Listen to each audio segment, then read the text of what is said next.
All right, y'all. Welcome back. Welcome back here to another episode of the Easy Money Sports Podcast. Of course, me, myself, as always, Sanders here. Got my guy Dupree here with me. What's going on, everybody? How you feeling, Sanders? How you feeling? Man, hey, bro, I'm feeling good. We into a new month. We here in April now. The weather is somewhat trying to change. I You mean, still in that last early? weekend, yeah, Yeah. last weekend we got some good weather, but now it's been back cold again this Mm-hmm. week, and just that I'm hearing everybody, sniffling and sneezing, Yeah. That eyes pollen. Hey, watering. Hey, please dog, get your Zyrtec, get your listen, Claritin, get it all. I'm on thankful I don't deck, have to deal with that. Like I on don't I deck. don't have allergies, man. So like I I don't feel I feel for you like Damn, my siblings do but yeah, it's tough. It's tough out here. damn, I got a It's tough out question, here for bruh. y'all. Okay. I got a question. How does it feel to be God's favorite? My Hey boy, man, you ain't watch gotta worry out. about the Hey, you ain't watch gotta out. worry about the allergies, man. Hey, Man, watch out, listen, man. He man. said God's favorite. Watch out. Boy, I got it on Yeah, deck. I I'm know talking it's about bad, man. gotta take even if it ain't even bothering me. I'm like, if I Hmm. don't take one a day for something with the Zyrtec, Claritin, whatever it is, I can get my hand. Boy, if I don't take one, It's over. it's over. Especially if, bro, I'm like literally this past weekend, I just got my car washed. I come, it ain't been a week yet. I come back, I went and checked my car today, bro, and it's pollen all on the Now, top. what color is your car? It's silver, so kind of silver You kind of gray. yeah. Anybody Yeah, got it is this what it time of year? You is. got a black car? Anything dark, it's over. It's over. It's You over. might as well not even wash it. It's like I'm, when you wash it, just attracts more pollen. bruh. It I'm attracts more like, pollen, man. it's sad, And bruh. I It's have a sad, white but car, hey, and I'm kind of like I don't know if I want to even wash mine. I got a white one. Like ooh, I I already might just know. wait. I might just wait. We'll see. So yeah, man. Now, Please. I was trying to hold out on it, but I was like, bro, the car's so dirty, I got to get it washed. And then Hmm. this time I look back and I'm like, it's more pollen on this junk. Dude, it get everywhere, man. So yeah. Please stick with your Zyrtec, get your Claritin. If you can't get that, get some type of allergy relief medicine, man. Like get whatever it Man, is, have it on deck, be ready, because it's here. And I for always feel like sure. April is one of those months where it is, especially at the beginning, like end of March, early April is always like weather wise, where it's trying to figure out like, all right, do I want to get warm? Do I not want to get warm? Do I want to get warm? By the time you get to like the middle of April, you, for the most part, down here in the South, you good. Yeah, Up in it's Ohio, nah, you gotta wait till May. It's over with. yeah. Yeah, You got a you few gotta more wait a weeks little up. bit. You got a few more weeks up there, but here you kind of because I even started gearing up. I'm like, okay, it started to warm up. I was like, maybe I need to start put up some of the sweaters and bring back just some more of the t-shirts, the Hmm. polos that day. And then like it got cold again, and I was like, well, hold on, I gotta hold off on that for another Just, week. just one Let more, me just wait. one Yeah, more. let me wait. But probably about Hmm. another week here, another week or two. Should be good. It'll probably be time for that for sure, man. But Hmm. man, not a lot as far as like everything that's going down in the world of sports, but still a lot really to talk about and Hmm. everything, man. We're just gonna get right into it. Big news in the NFL, as we preparing in the off season, Hmm. teams are starting to come in to report just for, getting ready here for voluntary workouts or working out and everything like that. Hmm. Before you know it, it'll be time for OTAs and all that good stuff like that. Mini camp, that part of all season is coming. The draft is literally, I believe, 3 weeks away Yep. to on the Hmm. day. Yeah, 3 weeks away. So April 20, what would that be? April 25th, if 5th I'm not through mistaken. the 27th, if I'm not wrong. Yeah. I think So 25th to 27th. yeah, so literally 3 weeks away to the day in Detroit. So that's gonna be nice, man. So obviously teams are winding down, getting ready here to final visits, pro days, and everything like Hmm. that. Meeting with guys and trying to figure out to see what happens when that time comes, man. But still the off season and a lot of moves. been being made over time to time, but the biggest move now has happened down in Houston. Once again, Stefon Diggs getting traded from the Buffalo Bills down to the Mm-hmm. Houston Texans. Uh, Buffalo gets a second round pick for next year's NFL draft, which originally belonged to the Minnesota Vikings. So it's not even really Houston's pick, but that's what they give up to get Stefon. Well, that's what the Bills get to get rid of Stefon Diggs, and in return, Houston gets Diggs a sixth round pick for this year's draft and a fifth in next year's draft. And then on top of that, we found out later on that pretty much Houston wiped slate clean of Diggs' contract with however I forgot exactly the verbiage of it that Adam Schefter put out to get it set up, but Yeah, basically it's kind of now it's just a 1 year deal because I think he had 4 years left on remaining on his I contract, think 3 or 4 years. it was 3. Mm-hmm. They cut the remaining three off, and basically now Houston just has him for a 1 year deal. So if things don't work out or whatever it is, he'll be set to be a free agent next season. So Mm-hmm. all in all, a lot of pieces there. And now when you just look at the totality of it, it's crazy. So obviously, initial thoughts on when the move happened and what does this mean both for Houston and Buffalo? The Texas ain't playing, man. They ain't playing around. Uh, First off, I I didn't think that Buffalo was going to trade him away. Do I think that they should have? Maybe, but I didn't think they were going to do it. I think that connection with him and Stefon Diggs, me and him, and Josh Allen was something that was special, and that they would try to hold on to that, especially after losing Gabe Davis and some of the other guys that they've lost, especially in that receiver room. Losing Gabe Davis is going to be a bigger hit to that offense than a lot of people are willing to admit. And I think you saw that when he went down last year. I think you saw that when he was injured. He's a big loss to Buffalo, and now losing Stefon is a bigger blow because now that receiver room loses its top two um, players as far as productivity goes. It just seemed like it was time for Stefon Diggs and Buffalo to part ways, to separate. He did not seem happy in Buffalo anymore. It didn't seem like he wanted to be there. It seemed like he thought the window was probably closed on the Bills. It's going to be tough. I think the Bills will still be a good team, but it is going to be tough and tougher now. And I think he saw that, and he wants to win. Like just like anybody else, he wants to win. So, Buffalo did him a favor by trading him to Houston. Let's just keep it real. They did him a favor by trading him to Houston because they could trade him anywhere else to a team that wasn't a contender, didn't have a chance at competing for anything, and they traded him to a team with a first year head coach, a rookie quarterback, went to the playoffs, won a playoff game, obviously ultimately losing to Baltimore. Um, but Houston, with the additions that they made, they re-signed Dalton Schultz. They went and got Joe Mixon.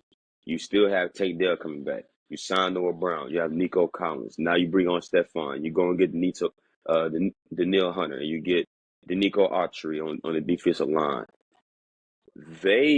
You went and go get some corners. You get Jeff Okuda and C.J. Henderson. And you go and sign some of these dudes. And a lot of these guys are on veteran minimums. Like Mario Edwards Jr., he's a veteran minimum. C.J. Henderson, who I mentioned earlier, veteran minimum. I think Noah Brown is veteran minimum. Like, you get these dudes for cheap, and they're stacking the deck. And you add a Stefon Diggs to that offense, I'm thinking you have Nico Collins on one side, outside. You let Tank Dell maybe be on the outside on the other side, and you let Stefon do his thing in the slot in the middle. Or you flip it, you let Stefon go out there, you let Tank Dell do his thing all throughout the middle of the field. With Dalton Schultz, like it's there. Dalton Schultz, Nico Collins, Tank Dell, Joe Mixon, Stefon Diggs. Those are your weapons. With CJ Stroud, who's a budding who's a budding quarterback who's just scratching the surface. Like he has no clue. He has no clue. That's the scary part. Like he is just getting started. He is just getting started, man. Like the Texans are going to be here for a while. They're going to be around for a while. And D'Amico Ryans and that organization are hedging their bet, and they're like, we are going to do whatever we can to go and try to win now. Now I believe they catapulted themselves for sure to be the favorite to win the AFC South, easy. And I also believe they moved themselves into that. They could have with the moves. Obviously, we still got to see them play, but with those moves, they could have moved themselves into that Kansas City, Baltimore, kind of. I think, like Buffalo, they kind of moved themselves into that tier. If you want to throw Right. Cincinnati, or maybe Cincinnati, but like that Kansas City, Baltimore, Buffalo, I think they put themselves in that tier when it comes to the AFC now, as far as contenders, because they're gonna be a tough team to beat. They stay healthy. Obviously, like I hope Tank Dell can stay healthy. They're gonna be tough to beat, man. It's gonna be it's yeah. Houston is here. I'm gonna let you know. Houston, we have a problem. We straight like that. Straight like that. Yeah, I mean, when I saw it happen and went down, I mean, the same thing pretty much that I put in the group chat. I was just like, God, bro, Houston is having a hell of an offseason. Like, Yeah. if if it came down to it, like I said, I know in the end they still have to play on the field. You got to factor in health. Hopefully, everybody can stay Mm-hmm. healthy and everything like that. But man, if you were to crown an off-season champion, or if you want to do an off-season Super Bowl, I think to represent the AFC, it's a no-brainer. It would have to be the Houston Texans. I mean, just from all the moves that they have made, they vastly improved the most out of everybody. And then, at one point you could say like it was gonna be an arms race, kind of sort of between them being Houston and Jacksonville to kind of see who would Mm-hmm. be that top dog in the AFC South. But I mean, now, man, when you keep constantly seeing the moves that they're making, I agree with you. They have to be looked at now as the favorites for sure, by far Mm-hmm. in the division over Jacksonville. And you do have to, as far as like tiers go, I think obviously it's Kansas City kind of by themselves.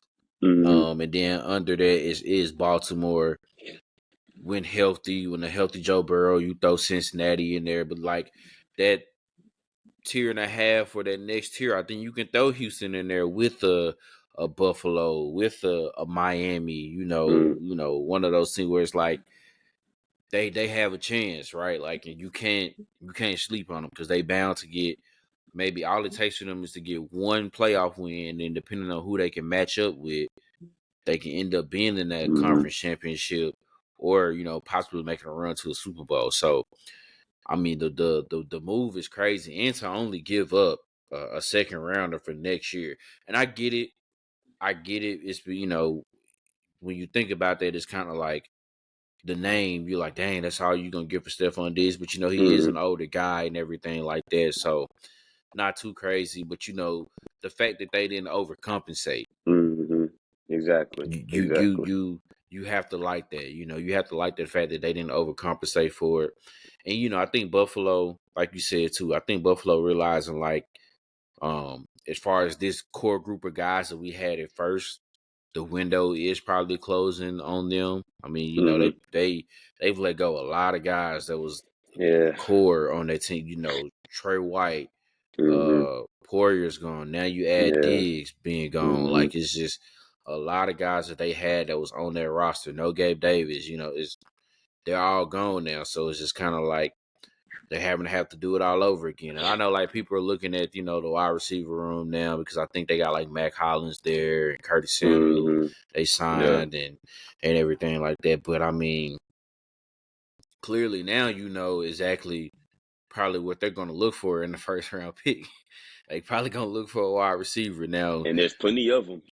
do they? Yeah, that's the thing, right? Now, do they want to jump up and try to make a trade with somebody to grab like an Oduzier or a Mm-hmm. Neighbors type of guy, or do they stay put where they are and they look for a Brian Thomas Jr., an Mm-hmm. AD Mitchell?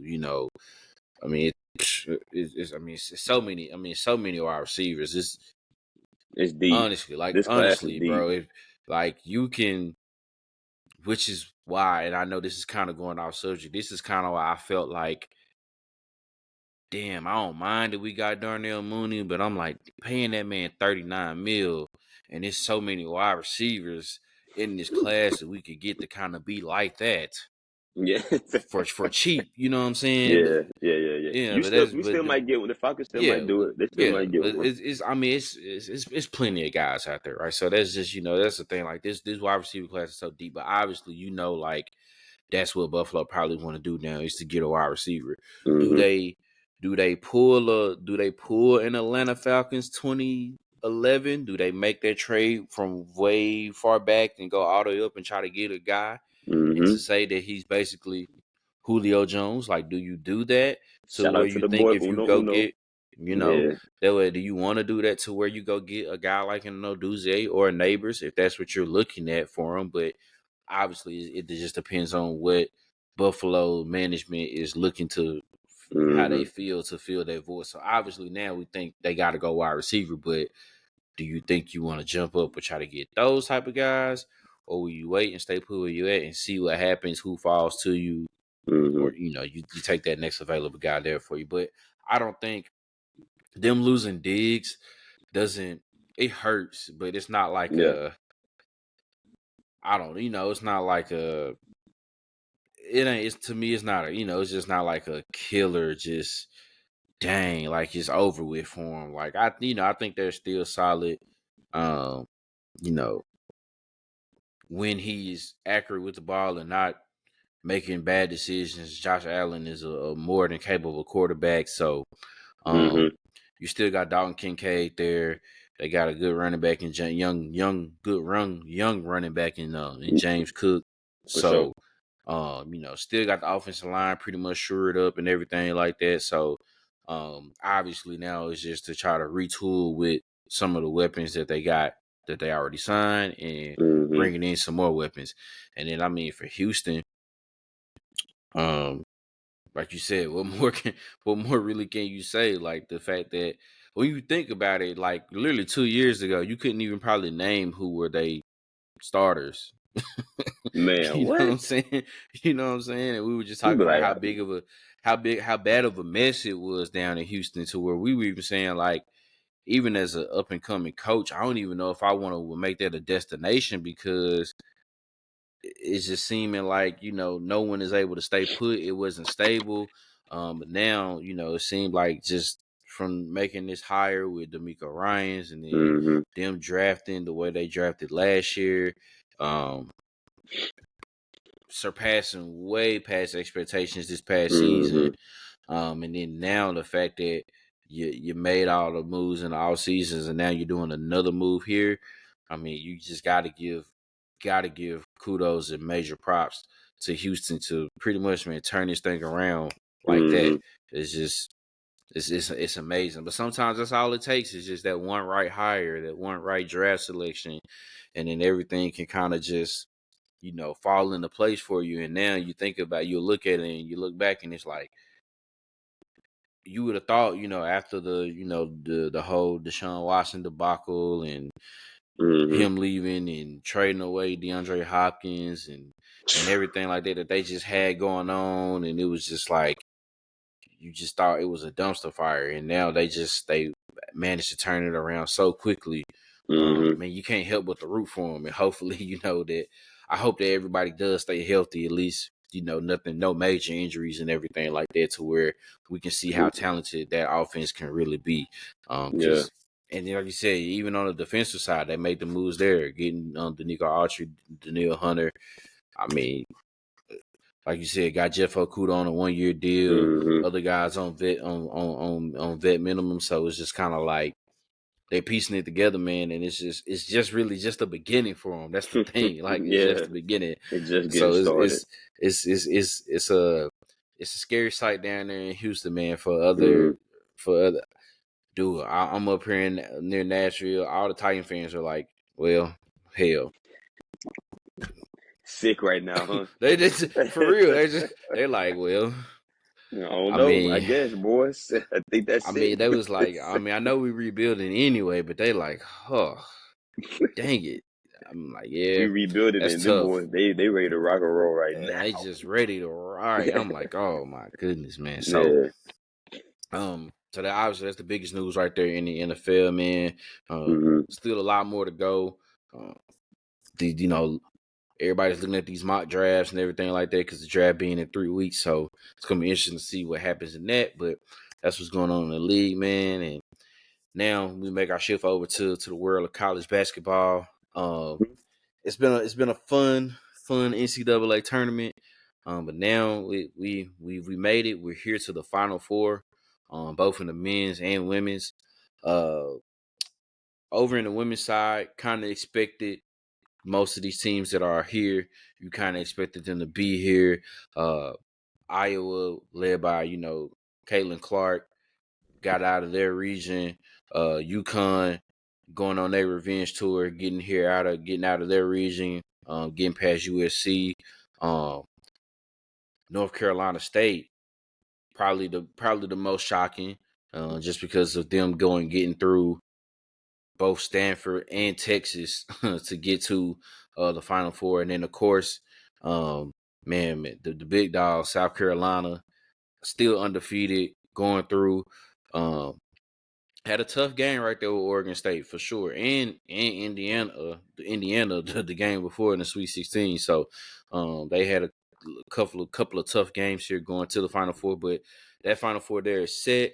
And then over in the men's side, you got a couple of teams that you kind of thought that would be there, and then there's a couple of teams you was like, I didn't think they was gonna be there. So you got the defending champion UConn Huskies, Mm-hmm. Purdue led by Zach Edey, um, Alabama. After just the furthest they've been, this is their first ever Final Four in college basketball Mm-hmm. history. Alabama in there in the Final Four, and then the only double digit seed that's here out of the tournament in general, man. They riding along, man. They hot. North Carolina State with Zach Mm-hmm. Randolph reincarnated, man. DJ Yeah. Burns. Yeah. Big So man, Bird getting it's it done. Big Burns, man. It's crazy. It's crazy, right? And like you said, I know we don't see it a lot usually, like in the women's tournament. Usually, most teams kind of hold fast on who we think may be there. Because I 3 out of the 4 teams that I thought was going to make it to I got 3 out of the 4 teams in the Final Four that made it in Okay. anyway. The only one I missed on was USC. But in the men's, something always is bound to happen to where somebody goes on this run where you Yep. just don't see it coming, and you got 2 of those teams right there, obviously with North Carolina State and Alabama. And I guess really more so just because of the regions they both were in and the other teams that were there, Mm-hmm. you kind of thought that on paper they were going up against some better teams, man. But it's been crazy, man. What's been your favorite moment so far through both men and women's in the NCAA tournament here? Oh, my favorite moment. I think it's just watching North Carolina State, man. Especially the game against Duke. Excuse me, dang, get it out, bro. The game against Duke. Uh, when you're playing a in conference opponent and that type of game of that magnitude, obviously you play each other twice throughout the regular season. Then they played in the ACC tournament, and North Carolina State won, obviously.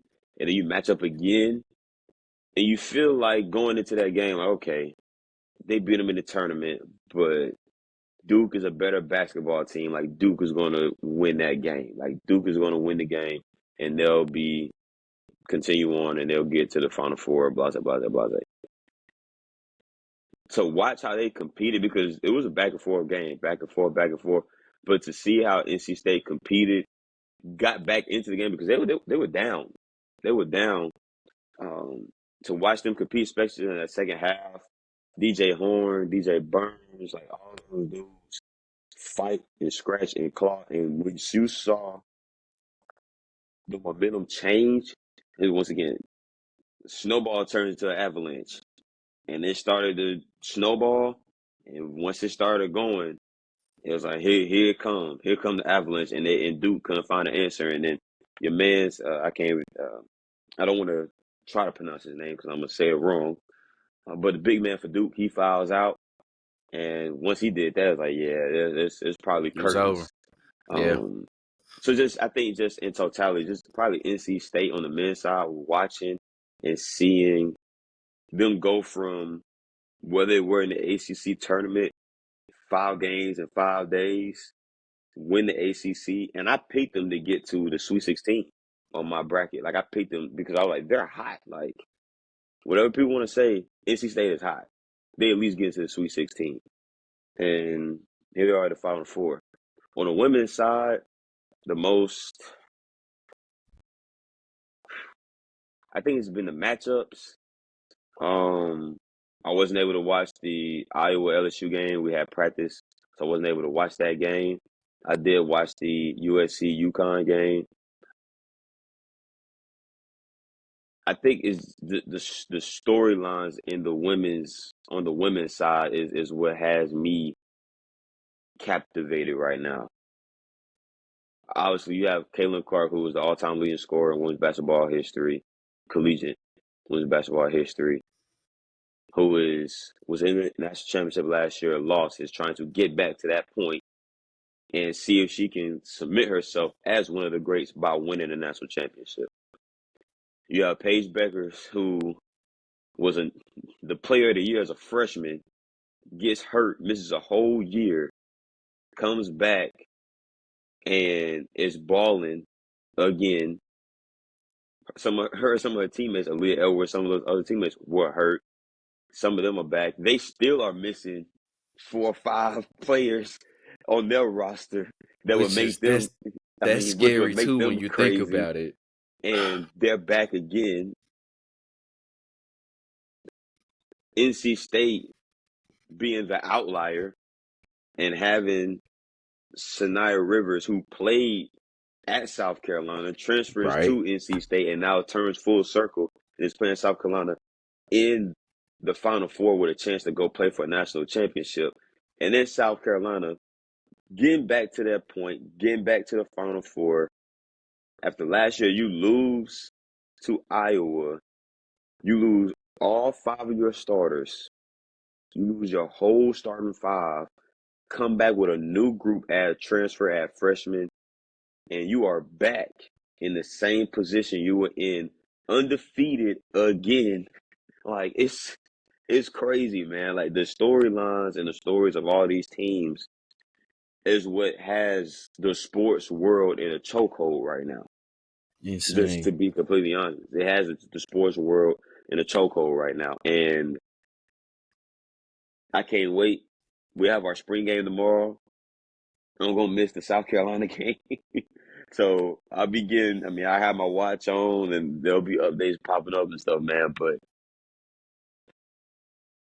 the women's side has been more appealing than the men's. And I feel like a lot of people have been saying that, but it's true. I think the women's side has been a lot more appealing, a lot more interesting than the men's side this year, because of the players, because of the storylines, because of the coaches. And I'm just excited for this weekend. I think we'll have 8 great games, or 4, excuse me. I said 8. We got 8 great teams, but I think we'll have 4 great games coming up this weekend, um, on both sides. Yeah, I think what it is more so like now, like last year, I would say that the women's tournament last year was better than the men's tournament.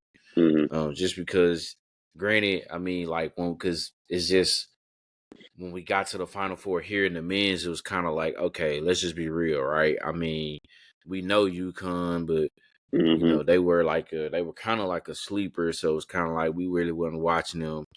We know San Diego State is a good mid major, but we never seen them Mm-hmm. get this far. I couldn't tell you who was, just being honest. I couldn't tell you who was on that roster for Miami in Ooh, their Final I Four forgot. run. Yeah, sheesh. Yeah. And they finished last this year, I think, or they had a real bad year this year. And then I know they brought everybody back from FAU, but I still couldn't tell FAU. you necessarily who was Yeah. on that roster, right? I Mm-hmm. could tell you that. I could tell you that from the women's side last year for sure. Now this year, I think that the men's tournament was better. Okay. I think just because you got some of your usual suspects in there. I mean, like I said, you got a couple teams that that's here now that made their runs, but it's kind of like there's a lot of people who figured, man, UConn can mess around and repeat, or Dude. a lot of Mm-hmm. teams that could figure, okay, Purdue been lacking these last couple of years. This is the year they get it right, and Mm-hmm. everything like that. And I mean, in all fairness, last year I think dang near all the one seeds was gone by the round of 32. At least all the one seeds made it to the Sweet 16 this year. So they, Yeah. they made it to the second weekend. It's just, Yeah. that's where all the top seeds just failed and all hell broke loose. And it is what it Mm-hmm. is. Um, but I agree with you. The women's tournament this year has been more compelling, even though there weren't too many upsets. You did get a chance to see the matchups pretty much that you wanted to see. Like everybody was hoping, like, okay, when it get down to it, are we gonna see the rematch between Iowa and LSU in the Elite Eight? Mm-hmm. Okay, if we get down to it, will we see, you know, Juju go against Paige Buckers? Like, will we get to see that? Like, get down to who can get close to even getting to South Carolina. Everybody's kind of waiting on that, and then we've seen that, and it's just like now we're getting to see that again here with the matchups Mm-hmm. in the Final Four. So it's just kind of like, all in all, it's just been crazy. I mean, for me, I would have to say my favorite moment in the men's tournament has to be Oakland upsetting Oof. Kentucky in that Yeah. first round, man. I It's didn't even go just, back that far. Yeah. that to me, Yeah. that's just the one where I'm like, I can't believe it, right? So, I mean, there's probably so many more that I'm probably missing that I can't think of, man. But it's just, I Yeah. mean, That's a good one though. just unbelievable basketball play, and it's been good quality basketball play, like on both the men's and the women's side Mm-hmm. when it No, comes yeah, to it. no Like, doubt. you've been able to watch it, you can tell, like, okay, now I get it. Don't get me wrong, like you may not know all the guys from the men's tournament, or the bigger names kind of didn't make it that far. Like, obviously, or they're not here now. Like, obviously, it would have been nice to see maybe Caleb Love or RJ Davis and those guys being there. It would have been nice if Jamal Schneid didn't get hurt. Like, it would have been nice to see if Mm-hmm. Houston could have got there and everything like that. I mean, even for Tennessee, right? Dalton Connect. I mean, I know like Tennessee didn't get a chance to make it to that Final Four, but they pushed Purdue, man, and now Dalton Connect pretty much made himself sure that he's gonna be playing in the NBA like that. So like Someone's he gonna give him a didn't, shot. yeah, someone gonna give him a shot. So it's just gonna be like, I mean, we got a chance to see that, but we also get to see the stories of what North Carolina State is doing, what Alabama Mm-hmm. is doing. Like, Mm-hmm. it's how can you not like this? And then the fact that you get to see like UConn on this revenge tour, like far as the Mm-hmm. women's go, to come back, and people just seem like they just kind of forgot about them in a way, which I don't know why you would, because I feel like, to me, I feel like Coach Ariano Gino has the old Bill Belichick effect. As long as he coaching, like, he got the Belichick pop effect for the most We part. good. As Yeah. long as he's coaching, they gonna be good, bro. I'm about to name you the years of how many times UConn has been to the Final Four. All right. Okay. First time they went was 1991. Mm-hmm. All right. They had a little 3-year gap, 3-4 year gap. They went 95 and 96. Had another little 3-4 year gap. Final Four, 2000, 2001, 2002, 2003, 2004. They surprisingly had a gap missing between '05 and '07. Mm-hmm. Since then, 2009, 8, 9, 10, 11, 12, 13, 14, 15, 16, 17, 18, 19. You had the COVID year. So they probably was going to Yeah. get there in the COVID year, probably. 20, 21, 22. They didn't, the only year they didn't make it where I visually remember them seeing and not making was last season. Yeah. And Golly, they are living in the Final Four. It's like so UConn's going to the Final Four. That shit. it's We yeah, don't got to it's talk about almost nothing else. like sometimes it does in the women's tournament. Sometimes look a little weird not seeing UConn in the Final Four, or Mm-hmm. at worst to at least the Elite Eight. So like I think last year they only made it to the Sweet 16. So even some people would love to have that, but I know for them they probably was like, damn, that's a bummer. But Mm-hmm. I mean, bro, it's just crazy, right? Year in and year out, and then you talk about that game between Iowa and LSU, bro. 12.3 million viewers, more the most in women's history ever. I Mm-hmm. think they said it ranked higher. They got more views than any NBA game besides I think Game 5 of the finals last year. Like that, it's just bro, and so many, so many like just different compelling things that happened like Mm-hmm. throughout all this tournament, bro, and just really like the stars of it, bro. Like when you think about it, right? Like Paige, Cardoso, Mm-hmm. Caitlin, Angel, Flage, um, man, you got Cameron Brink, she even though, Mm-hmm. they didn't make it that far, Cameron Brink, Juju, it's just so many, and it's a few more that I really did I hadn't even named Yeah. that's about to be first round picks here in about a few more Deja weeks. Fair. Yeah. Yeah. Mm-hmm. Rakia Jackson. Nakia Jackson. So I'm like, these Yeah. it's some we got folks that, that we sit up here didn't even name at the moment that's about to be top 5 picks Oh yeah. in the WNBA draft here. So it's just like it's it's just a wild thing, man. And it's just great that this sport is just constantly growing, man, Mm-hmm. and getting the attention that it rightfully deserves at this moment now and everything like that. But man, I can't wait. These matchups are good, man. Over in the men's side, Mm-hmm. you got UConn going up against Alabama. Then you Mm-hmm. got North Carolina State against Purdue. And then on the women's side, you got South Carolina, North Carolina State. So you got 2 schools that has both men and women's in their Final Four. And you got Yeah. UConn and Iowa. So UConn with their men and women's squad, North Carolina State with their men and women's squad. So it's a lot riding on the line for everybody. But man, I guess for me, for you, I guess the next thing to ask is, bro, which game are you looking forward to, or you can't even really choose? You just like I can't wait for all of them. I'm interested in the. I'm really interested to see how um Edie and Burns match up. That's a good I'm one. really interested to see that. Burns had to find a way to stay out of foul trouble. And Edie does too. Now, obviously, Edie is going to have a height advantage. I want to see how big is the height advantage between those two guys. But I think in that game, whichever big man can stay out of foul trouble, I think they're going to give their squad the best chance to win. But I'm really interested to see how what that matchup looks like. I think that's the game that I'm the most compelling because NC State can play ball, man. They got some dudes that can put the Yeah, ball in the basket, man. They got some dudes that can score. They got guys that can defend. They got a big man that can dominate down the post.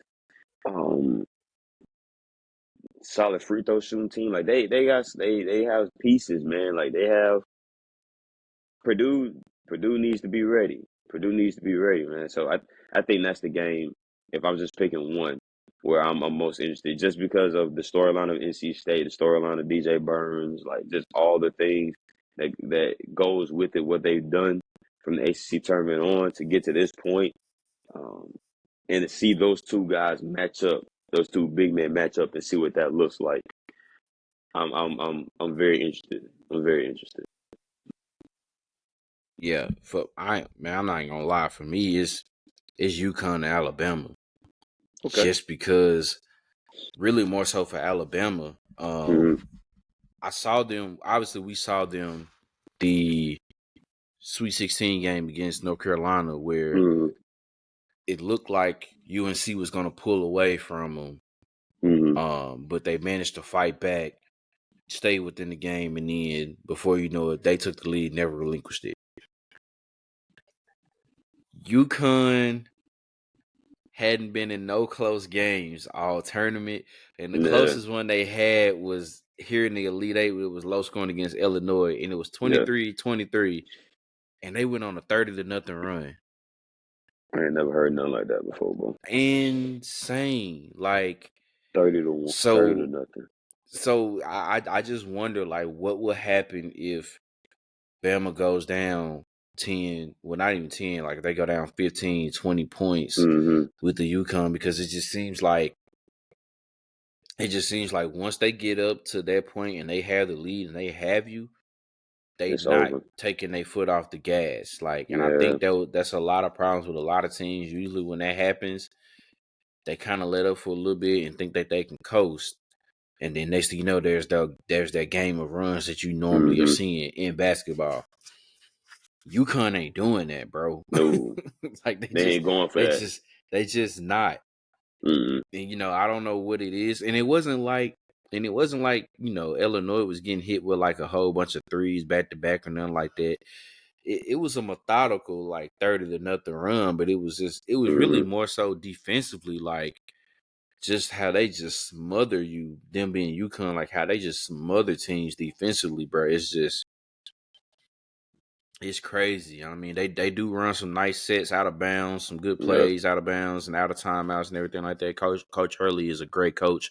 Oh He yeah. does set up the Huskies in prime position, but definitely want to see what Bama does to try to, I guess, try to counteract with all of that, because Mm-hmm. UConn will go on a run and they're prone to doing it, but Alabama is also very explosive offensively as well. Mm-hmm. So what they kind of lack defensively, they can make up for it on the offensive side. So it's more so, if it does happen like that, can they trade the buckets with them to kind of keep them going, to stay in the game? I mean, because nobody has really been that close outside of Illinois in that first half.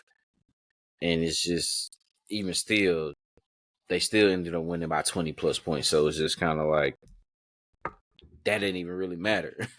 that Yeah. that didn't even really matter. So it's just like, oh Yeah. my goodness.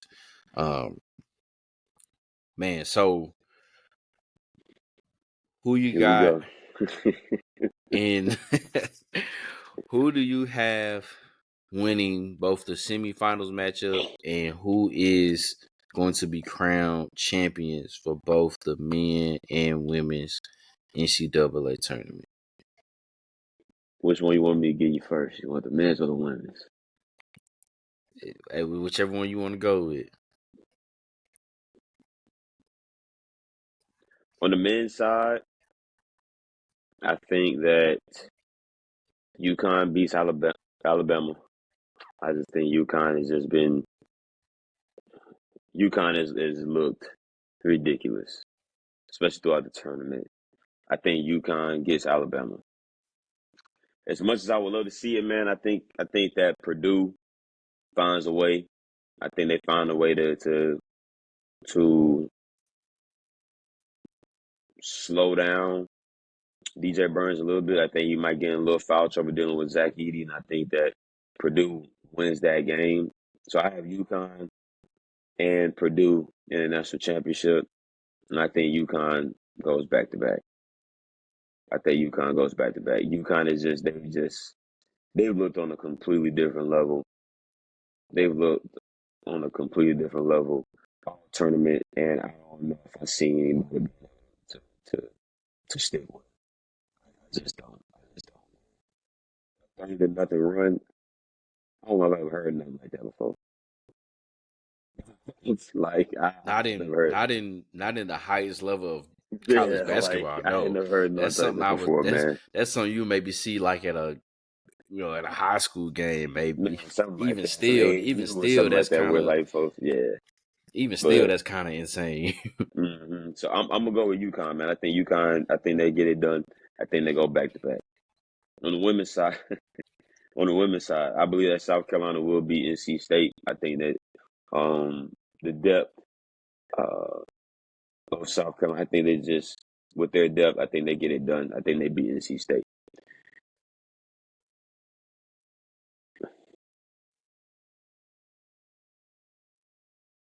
I don't know, man. That Iowa UConn game. You might need a coin. Yeah. Selfishly, I know who I would want to win. I think that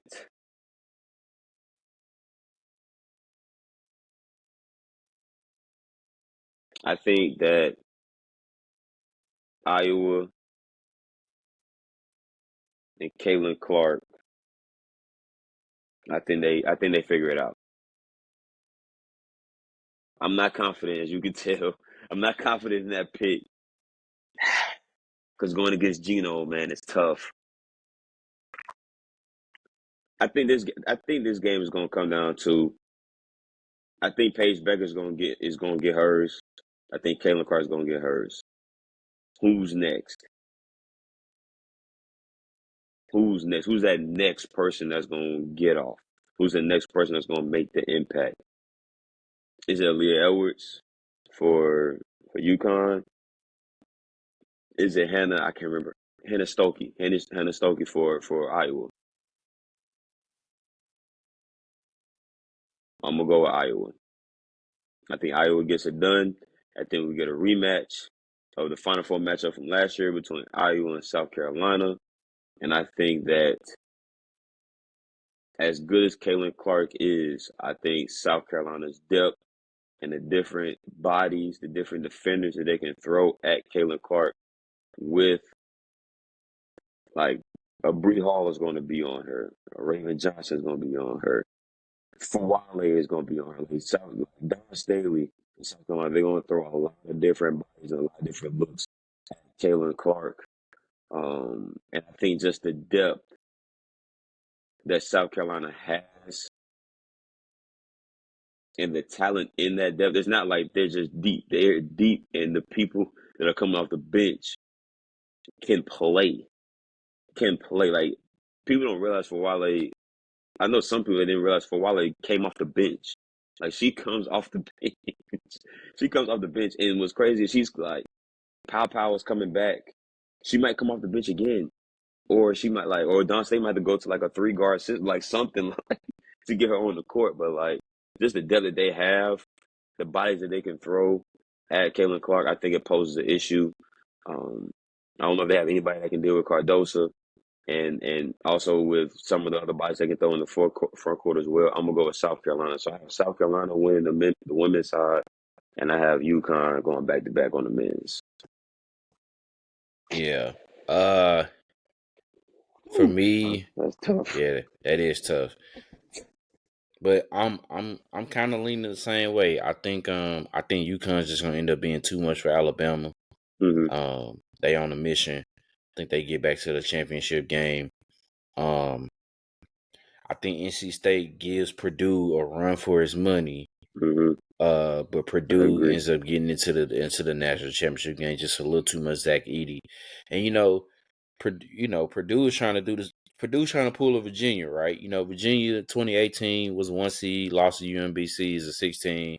First one to do it. The next year they got all the way, win the Hmm. Natty. Purdue has a chance to Trying do the to, same thing here. yeah, Lost as a 1 seed last year to Fairleigh Dickinson, and now have a chance to win the Natty. I think they'll get there, and I think we'll see UConn Purdue. Um, but I just think in the end, it's just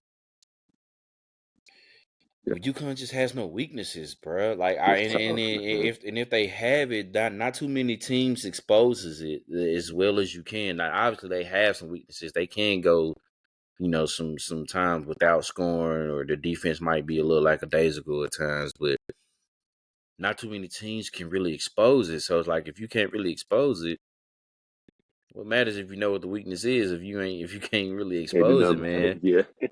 So I just think, and you can kind of see it sometimes in the second round, Sweet 16. You see it, you just kind of like, who in the hell can beat these folks? and It's you you're like not trying to be funny, but you just like, you really thinking like, no, who in the hell can beat these folks? Unless it's just, the only way I see them losing now is just somebody has to play like the perfect game, mhm. and they have to shoot themselves in the foot. That's the only way I see it That's what now. it So is. I think UConn goes ahead and repeat, which is something we hadn't seen in a long time in college basketball since Florida did it back in was it 07, 06, 07. So Yeah. it's I yeah think oh it's six oh it's seven oh it's seven oh been a eight. Yeah. while. It's been a while, which that lets you know how much the parity is in college basketball for you to even try to do that. So I think UConn gets it done and they repeat. Um, South Carolina over in the women. South Carolina does just enough to get past. It's gonna NC State gonna give them another run too. No one's really You talking about know, that game either, man. yeah, Like no one's talking about that game. Everybody's talking about the Caitlin Clark, Paige Becker matchup. No one's talking about the South Carolina and NC State game. yeah. Just I throwing don't that think. out. Yeah, I don't think. I mean, if they do, I wouldn't be surprised. But I don't think South Carolina will just run away with it. I think it's gonna be closer than what people Mm-hmm. think. I mean, that's a super super solid North Carolina State team No, we're no talking doubt. about. I mean, Mm-hmm. this is like really solid. So I don't think they'll just blow by them. If they do, I mean, like I said, I really wouldn't be surprised, but I just don't see it happening. Um, and I think Caitlin in Iowa does just enough to squeak by too. Okay. Um,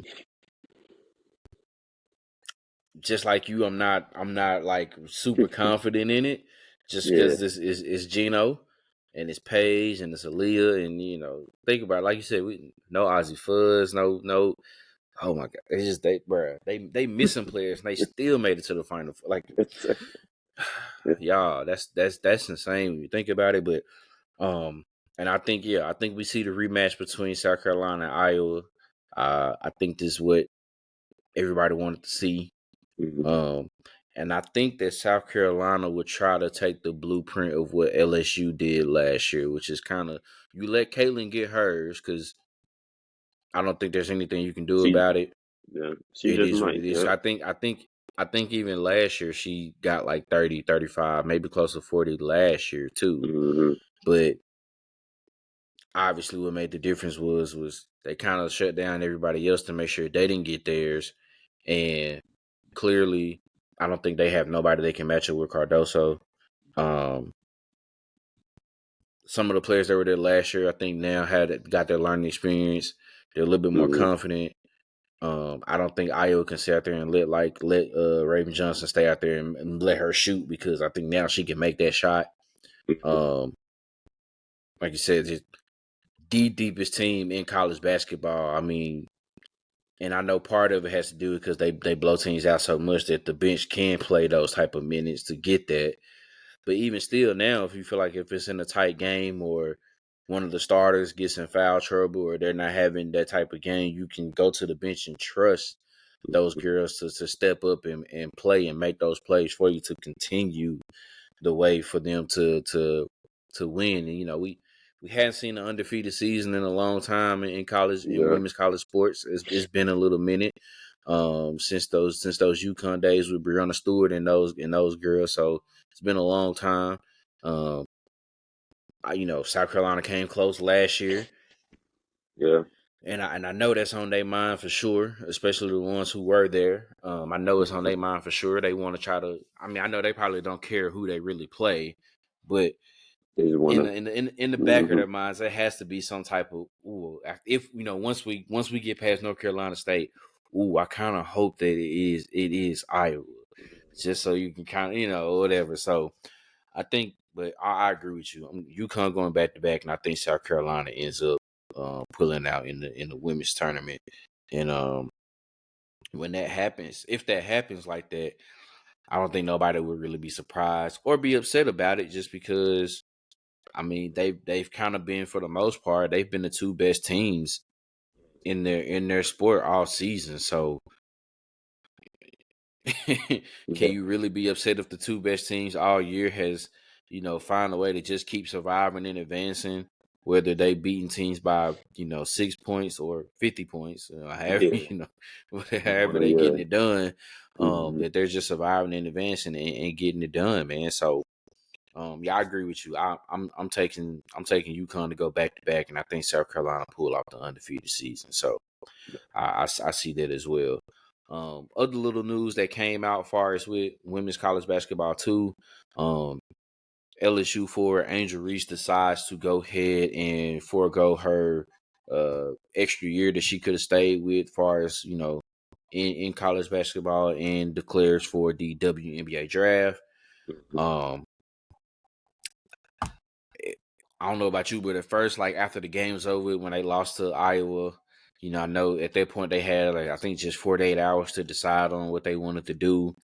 And I kind of thought maybe she would want to try to come back just so she can kind of develop that mid range jumper just a little bit more consistently. But then when I think about like what all Angel has accomplished, right? SEC Player of the Year, national champion, won a tournament, most outstanding player that year, numerous All Americans.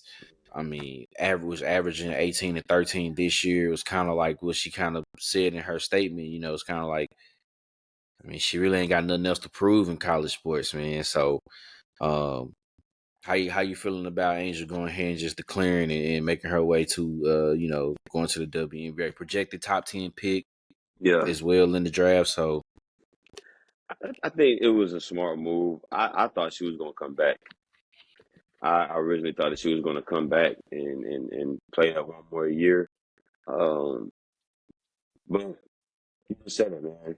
You've been the national champion. You've won, all these All Americans and this and that. Most outstanding player in the tournament and this, that, and the third. I think that it's probably time for her to go ahead and move to the WNBA. So, I mean, she will be next year. I'm not sure. Maybe she was thinking about that. Obviously, they'd be better with her, obviously, but will they have an opportunity to get back to this point? Who knows? Especially with the news of Van Lith hitting the portal and stuff again, like all right, all that stuff. So, I think it's a smart decision. Her go ahead and go into the WNBA. This class is deep, it's loaded, and if she feels like she's accomplished everything she's wanted to accomplish in college, and she like, now we need to move on, then go on and do your thing. I wish her nothing but the best in the WNBA for whatever team that drafts her and all that type of stuff, a great career and everything like that, man. But I think it's the right decision. I think it's the right decision. I don't know if she could have really gone wrong with either one, staying or leaving. all right. Um, but I think her going ahead and hitting the WNBA is like, yeah, I'm ready to go ahead and see what this next chapter holds. So more power to her, man. More power to her. Yeah, I could see that too. Down, kind of either way, it wouldn't kind of like really would made me none. But you know, She would have been a top 10 pick next year too. Like yeah, so, I like mean, next year she probably would have been maybe consistent consensus number one, number two, but yeah, maybe. somewhere in there anyway. So I don't know. That would have been me kind of thinking, well, I want to go number one, number two, or something like that. But I mean, it also just depends on who gets the number one Hmm. pick, who needs would that team even need her to be there and everything like that. Like you see, like Indiana has the number one pick, where they need a guard. Of course, they're gonna take Caitlin Clark. It's, you know, Of it's like course. they need a guard. It's like they need a guard. So it is what it is, right? But yeah, congratulations to him, man. I mean, Hmm. hell of a career. Hmm. Even even at Maryland, like she was making all Big Tens there, like so she was number 2 ranked player in her high school class. Like that Mm-hmm. whole 2020 class has been, I don't know, like They panned out. when you look at them and you think about other like classes even beforehand, I mean, I can't, short list off the top of my head, I can't think of another class who performed as well as they have, right? I mean, Mm-hmm. literally, like we're talking about, that's Angel, Caitlin, Paige, uh, Cameron. I mean, there's just all of those Yeah, girls, just all Cardoso's in that class. Yeah, it Cardoso's was in that deep. class. Yeah, it's they've all been successful, has won, um, at Yeah. won any and everything. I think the only one who doesn't have a chip at that point probably is Caitlin, because I think Stanford won one I'm somewhere not down, sure. maybe. Oh no, they I don't didn't. I don't think think they so. did. No. You're right. No, Stanford they didn't. didn't. They Mm-mm. didn't. So Mm-mm. outside of Cameron and Caitlin, everybody else has won a chip. So it's kind of It's like tough. that's that's crazy, right? So Mm-hmm. um yeah, man, can't wait to see what happens there in the WNBA. Man, I really hope they would go ahead and just try to get some expansions here, some more teams, man, so they can kind of get some more of these girls to kind of stay in the Mm-hmm. WNBA too, in the WNBA too, man. But that's for another time, another story, another place for it, man. But let's get ready to wrap up another episode, man. Anything you want to say out here to the people? Continue to stay healthy, stay safe. Keep your Zyrtec and Claritin on you for all my people with the allergies. I'm sorry. We are not God's favorite people. Sanders try to throw that on me, man. Do not have the people out here mad at me and mad at people who don't have allergies, man. Watch Ah. out. Watch out. But man, just continue to like I said, stay safe, stay healthy, man. Um, whatever that means to you. Continue to um stay prayed up. Continue to strive for the goals and press towards those goals that you set for yourself at the beginning of the year. Don't waver on those. Stand firm on the things that you believe in, and what is supposed to happen will happen. What's supposed to happen will happen. I like that. I like that. I like that for sure. Man, yeah, same for me, man. I mean, y'all just continue to stay safe out here. Um, you know, check in, talk to your loved ones, man. Nothing wrong with that. You know, we didn't choose our family, but you gotta love your family, man. So it is what it is with that. Um, yeah, continue to like and subscribe to the podcast. Follow us on Mm-hmm. all the social medias, man. Mm-hmm. We definitely appreciate it. Um, man, love black women, cherish black women, protect black women. No means no. No means no. Hey, as we getting ready to, transition. Hope, like we said, hopefully this weather gets back to getting warmer and staying warmer, and you know, uh, y'all just need to make sure y'all be careful out here, okay? And just listen. That's all, man. Just listen. I'm not even gonna go no further on that, but it Yeah. is what it is with that, man. But yeah, y'all can continue like and subscribe to the podcast. Follow on all the social medias. We really do. We truly appreciate it, man. Um, Baseball season's well underway already. Yep. It's been a crazy little first week. I think we already had somebody with a no hitter already, I think if I'm not so. mistaken. Yeah. I So think so. I saw the update up there. It being close. I don't know if they got it or not, but they yeah, might have. I think we've already got somebody with a no hitter. So I mean, man, get ready to enjoy it, man. As you're in the summer. I know for some of us who really like to watch football, if you are, hey, UFL, That's true. UFL is I watched a couple of the games. I like it. I It's a did. decent product. It's a decent product. I think it's looking pretty good. Mm-hmm. So yeah, man, y'all just That's it. continue to just Shout out to Jordan Fur, Jay Furman, yeah, and Tyrell. yeah. For sure, Yeah, boats. Memphis Showboats. Yep. Two of my teammates from MT, man. Shout out. Yeah, nah, I watched a couple of the games too, man. It's football, man, so I'm gonna check it out a little bit Yeah. for sure. I, I'm gonna check it out. Me personally, I might try to see if I can make a game. I mean, just to I don't see see it why like not. live in We don't person. have no You know, I teams out just here, man. I know All the teams what all the teams. Like, the closest team is Memphis. Gotta be. is it gonna be Memphis Or or would it be Birmingham, Birmingham? Birmingham, Would it be Birmingham. Birmingham maybe? Probably Birmingham. Probably Yeah, Birmingham. Yeah. but even still, it's like That's still a yeah. that's a haul. Yeah, man. So That's still a haul for they need to bring sure. a team. Have a Ah, team out I here. know that would be nice. That would be nice. That Make a would be team out nice, here bro. closer, something. Help the kid out. Yeah, nah, man, for sure, for sure, for sure. First weekend seemed like it went pretty smooth. So Yeah, it did. It did to me for sure, man. But yeah, man, till the next time, this has been another episode of the Easy Money Sports Podcast. peace.